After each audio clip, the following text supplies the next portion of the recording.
The moment the demo screen went dark was the moment Vivian Ashcroft stopped laughing.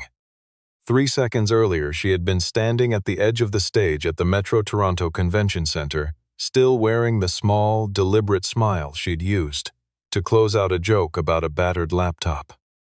Philip Kerr hadn't reacted to the joke. He'd simply sat down at a workstation near the back wall, opened the scratched ThinkPad that had drawn the laughter, and typed a sequence of commands that took him less time than it had taken Vivian to finish smiling.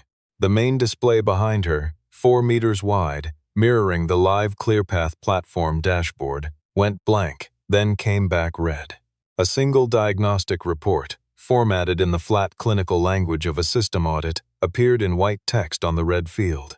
2 lines of it would later be described, in writing, by Vivian's own head of engineering, as the most expensive 2 lines of text she had ever read. Vivian read them from the stage. The room went very quiet around her. Philip Kerr was 47, and for 4 years he had been practicing the art of taking up very little space. It hadn't always been that way.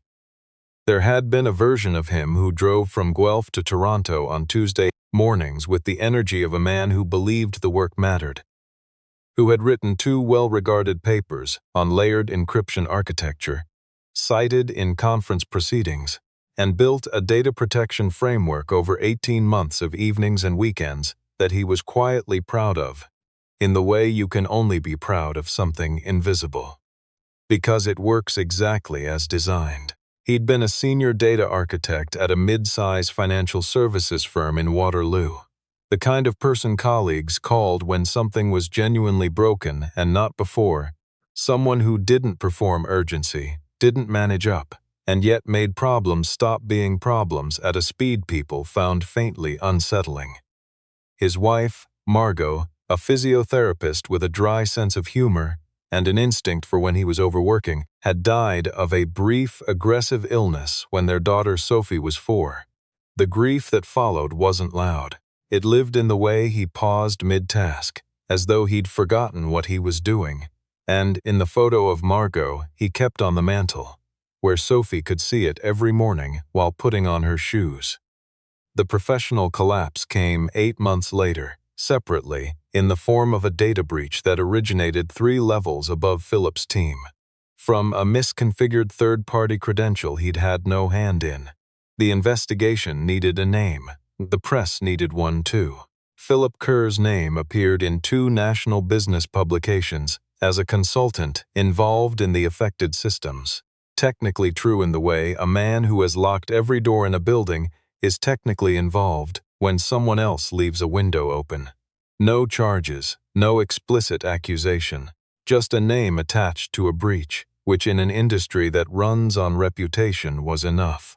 The speaking invitations dried up. Contracts stopped renewing. A recruiter he'd worked with for years simply stopped calling back, which was more efficient than an explanation. What remained was a home office in a semi-detached house in Guelph, a freelance practice built on referrals from people who knew the difference between what the press implied and what had actually happened, and Sophie, 8 now, with her mother's precise way of asking questions and her father's habit of going very still when something troubled her. On Tuesday and Thursday mornings, she helped make her own lunch, an arrangement she'd insisted on since she was 6 and that Philip had never argued with. He carried the ThinkPad everywhere, bought second-hand at a university surplus sale 5 years earlier, rebuilt from the inside out.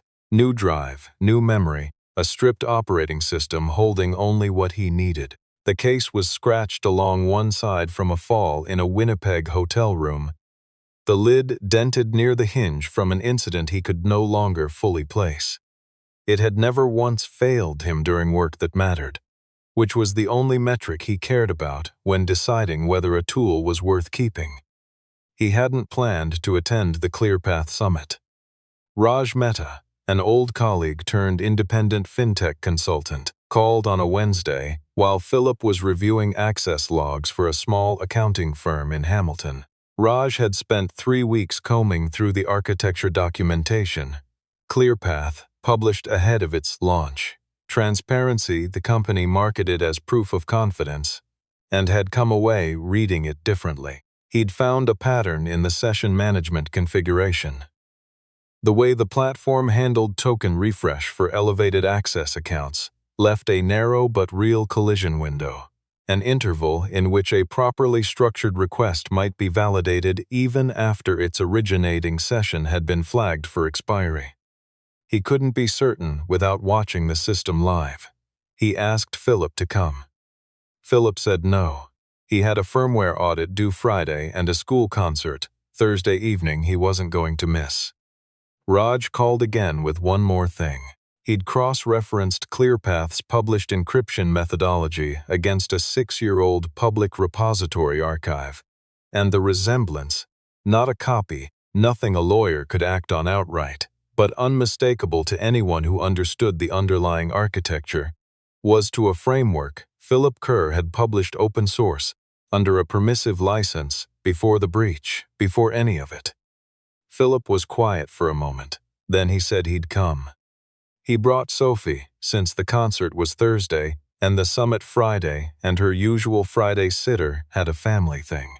She took the news that they were going to a building full talking about computer security.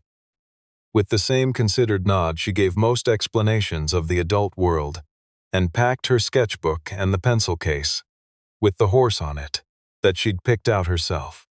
At the Metro Toronto Convention Centre, registration staff in matching navy lanyards had clearly been briefed on what the expected attendees looked like. Philip didn't match the profile. Gray wool sweater, clean but not new. A canvas bag from an outdoors shop in Waterloo. A small girl in a yellow rain jacket beside him, studying the atrium ceiling with focused interest.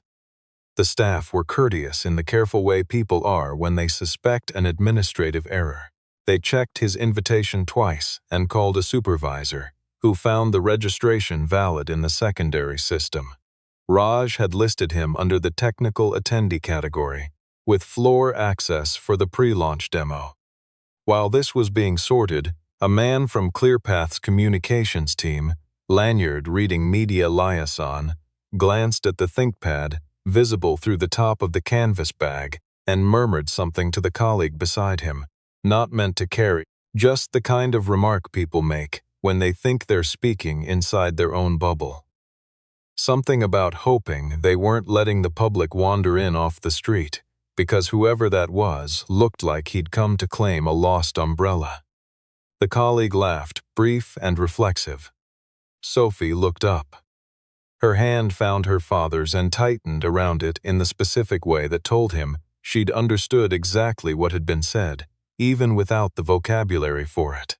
Philip crouched to her level in the middle of the atrium and told her, quietly, that it was all right, that they were going in now, and that she could stay right beside him the whole time. She nodded, already looking forward, already trusting him completely.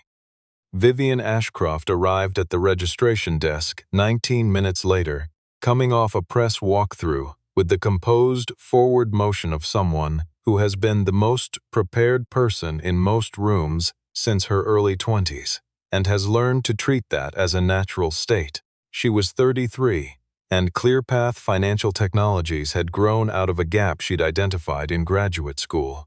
How mid-market financial firms handled multi-party data access into 4 years of work she was genuinely, correctly proud of. She was good at seeing the structure underneath things, at spotting the fault line in a system before it failed. Professionally, it was her best quality. She noticed the cluster of attention at the desk, because she'd trained herself to notice exactly that. Philip was, again, trying to explain to the supervisor that there was a time-sensitive concern about the platform's session management that needed reviewing before the live demonstration, that he'd tried the contact form on the summit registration page and never heard back. He wasn't raising his voice. He never did. People who'd worked with him for years sometimes mistook this for indifference, when it was really the composure of a man who'd decided the volume of his voice had no bearing on whether what he said was true. Vivian read the scene in under 5 seconds, A man in a worn sweater, a second-hand bag, a child, asking for floor access 15 minutes before the most important demonstration of her company's history. Through the lens the industry had trained into her, it resolved into someone trying to insert himself into a moment he didn't belong to. She said, without malice, which didn't stop it landing the way it landed, that ClearPath ran enterprise-grade financial infrastructure and that whatever his concern was, the proper channel was the feedback form on the public website, which her communications team would follow up on after the event. Then she moved on, because 280 investors and journalists were waiting, and she had 12 minutes to curtain. Philip looked at the space where she'd been. His expression didn't change. He told the supervisor he understood, and that he hoped the technical team had reviewed session token behavior on elevated access accounts. The supervisor assured him the system had been fully tested and cleared. At the edge of the lobby, Sophie put her hand back in his. She didn't say anything. She didn't need to. The main hall held 280 seats and standing room along the back, where financial press and technology journalists had gathered with the patient, faintly predatory attention of people who know the difference between a launch and a story. 3 large displays flanking the stage showed the ClearPath platform in its pre-demo state.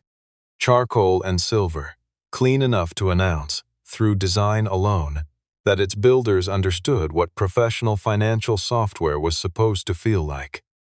Vivian took the stage to real applause. She was good at this, able to make risk officers feel like artists and regulators like philosophers, which was rare enough that the room was full because of it.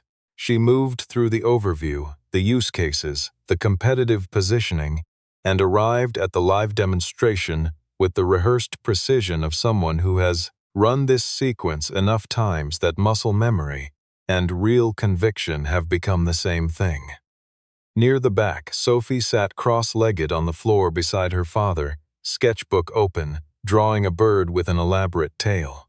Philip was watching the secondary technical monitor at the side of the stage, a smaller display showing the live system logs behind the demonstration.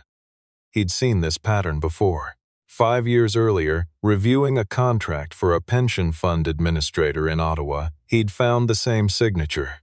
Latency clustering in the authentication response log that wasn't noise, but the specific fingerprint of a token validation layer accepting requests inside a refresh collision window. The spikes here weren't random either. They matched precisely the window Raj had flagged. Worse, the response chain showed an internal diagnostic endpoint, a route meant for development and debugging, invisible to any traffic in a genuine demo environment, surfacing in the authentication response headers. It shouldn't have been there. Its presence meant the demo and production environments weren't as cleanly separated as the documentation claimed, and that a correctly formatted request to that endpoint could reach real internal infrastructure. Philip moved toward the platform team along the side wall. The lead engineer there, a young man whose lanyard read Tyler Bates, was watching the same logs with the focused, brittle attention of someone under too much pressure to fully register what he was looking at. Philip spoke quietly. A diagnostic endpoint was visible in the authentication chain that shouldn't be, and the session token on the elevated demo account had a scope reaching beyond the demonstration environment. Tyler gave him the look of a man with no bandwidth for an uninvited conversation. "The system's been fully tested," he said, and turned back to his screen. Philip stood still. He looked at Sophie, who looked back with her own particular calm. He thought, the way he sometimes did before a decision, about what he'd tell her later about this moment, about whether there was a version of tonight where he walked away and wrote the report that would land in someone's inbox after the fact, after it no longer mattered. He was standing near a wall-mounted network access port, left unlatched during a cable installation earlier that afternoon, a junction that put him on the event's internal technical network, the same network running the ClearPath demonstration. He opened the ThinkPad. The tool he ran was one he'd built over 2 years, a lightweight probe that queried authentication endpoint behavior, flagged token scope anomalies, and generated a structured report. It didn't access, extract, or alter anything. It observed and documented, a diagnostic instrument, not a scalpel. The report, once generated, pushed as a structured alert to the administrative interface of the connected system, standard behavior for an endpoint probe on a monitored network.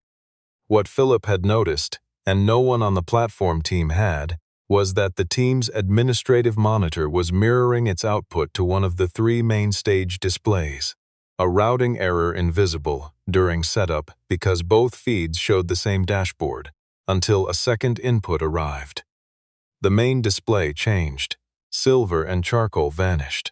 A red alert band crossed the top of the screen, and beneath it, in the flat language of a system audit, one diagnostic endpoint accessible via the internal event network, one elevated access session token scoped into production configuration directories, one collision window, currently open, currently accepting requests. The hall went quiet. Not the productive quiet of an audience following along, but the particular stillness of 280 people absorbing something they hadn't expected to see. Vivian stopped mid-sentence. She turned to the display, then to the platform team, then, because she was very good at following cause and effect even under pressure, to the back wall, where a man in a gray sweater stood beside a wall panel with a scratched laptop open, wearing the same expression he seemed to wear for everything. Security reached him in 10 seconds. He closed the laptop without moving to leave. At a volume meant for the whole room, he said, "The door your platform left open is the one I just walked through. I used exactly what was accessible to me, and what was accessible to me should not have been. If I can produce this report in front of everyone in this building, whoever's been running a monitoring probe from outside, it hasn't been nearly this transparent." He extended his hands to the security staff, not surrender, just a man who had nothing to hide and had already thought through the next several minutes. Vivian crossed the floor. The crowd stepped back, recognizing that the real event was no longer the one they'd been invited to. She said what he'd done was unauthorized access to proprietary infrastructure, and that she intended to treat it accordingly. He looked at her steadily. The endpoint was open. The token was valid. Querying an open endpoint on a monitored network with a non-extractive diagnostic tool is a different category of act than breaking a lock. You should have gone through proper channels. I tried a pause. You laughed. It didn't need volume. Vivian's expression moved through anger, and then something harder to name, something she wasn't going to let land on her face in a room full of cameras if she could help it. Dr. Anita Cho, ClearPath's head of engineering and a founding-era veteran with the specific authority a room turns to in a crisis, broke the moment. She needed 10 minutes with the logs before anyone made another statement. From the edge of the group, a man said Philip Kerr's name, said it as a complete sentence, the way you say a name when it finally answers a question. Gordon Thiel, 64, 30 years in financial services security architecture, was attending as a representative of an infrastructure advisory board, evaluating ClearPath for a potential institutional partnership. He'd been watching the secondary monitor when the alert first generated, and when he read the name on Philip's badge, his face did something very specific. He crossed to Anita Cho and said something quiet enough that only she heard it, and she went back to her team wearing a different expression than she'd left with. What Gordon knew, and what Anita's team confirmed over the next 14 minutes by pulling version histories and dependency documentation, was that ClearPath's core authentication architecture had a lineage that didn't begin at ClearPath. The team had built on top of it so thoroughly, abstracted it, folded it into their own codebase, that the source had become invisible to anyone not looking carefully. But the structural logic of the multi-layer token validation, the session key rotation pattern, the way diagnostic routing sat adjacent to, rather than inside the production access chain.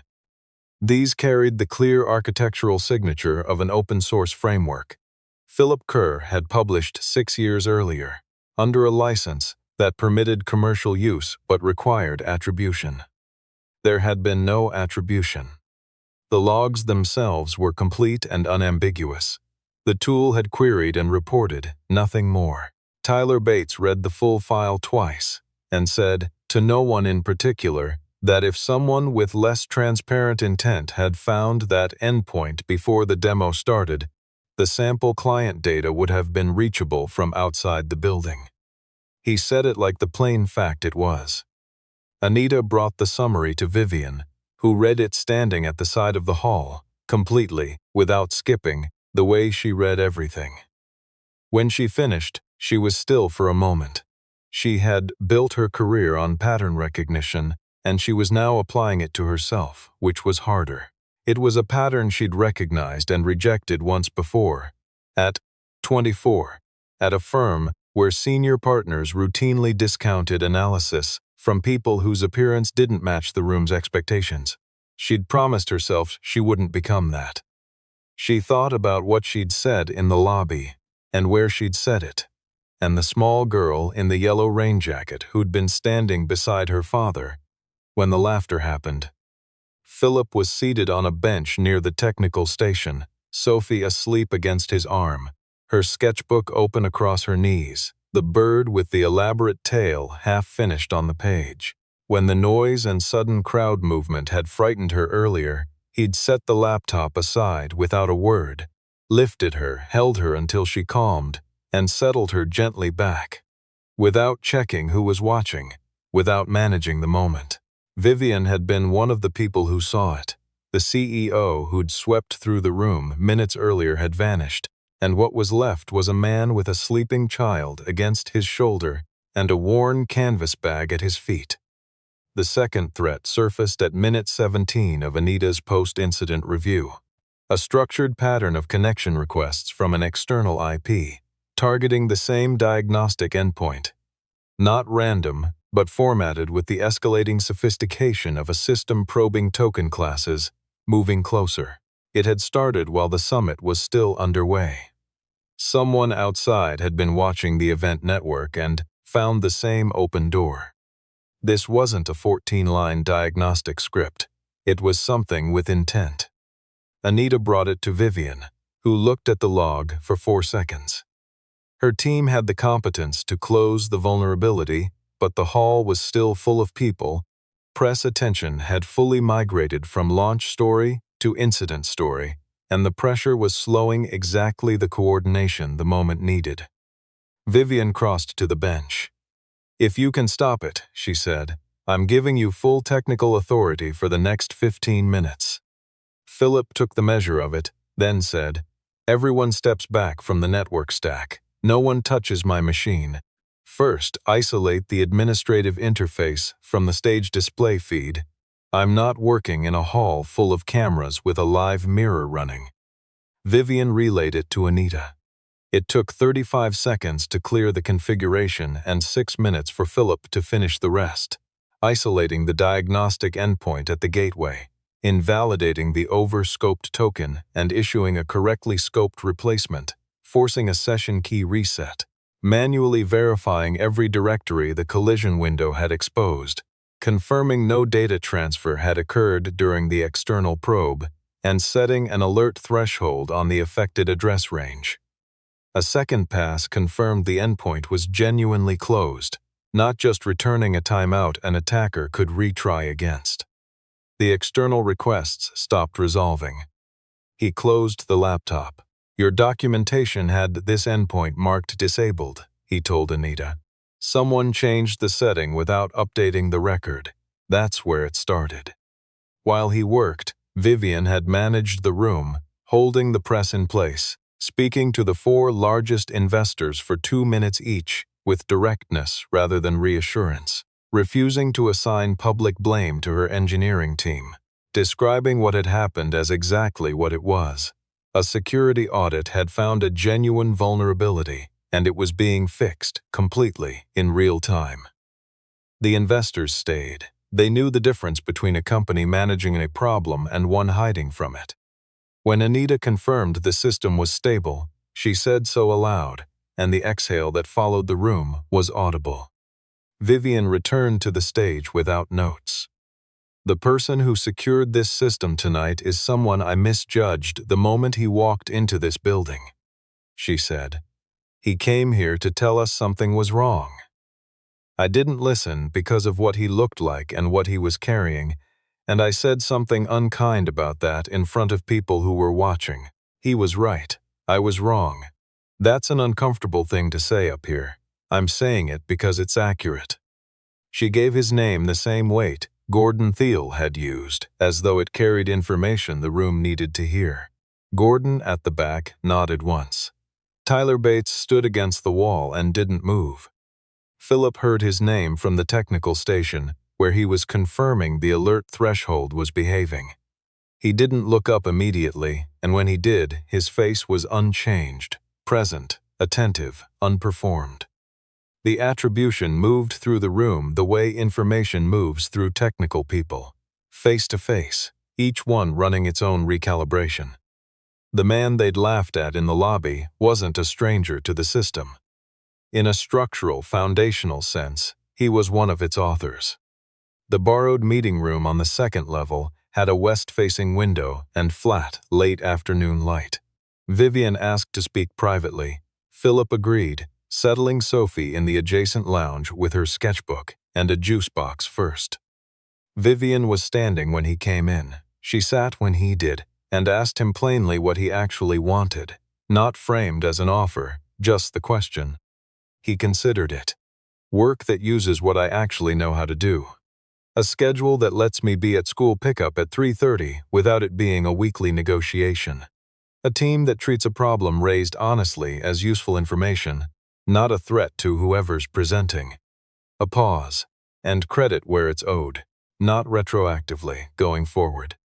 She listened the way she read architecture documentation, completely, without looking for the angle, and asked after a silence why he hadn't come back to the industry sooner. He glanced through the glass at Sophie, bent over her sketchbook with her tongue at her lip.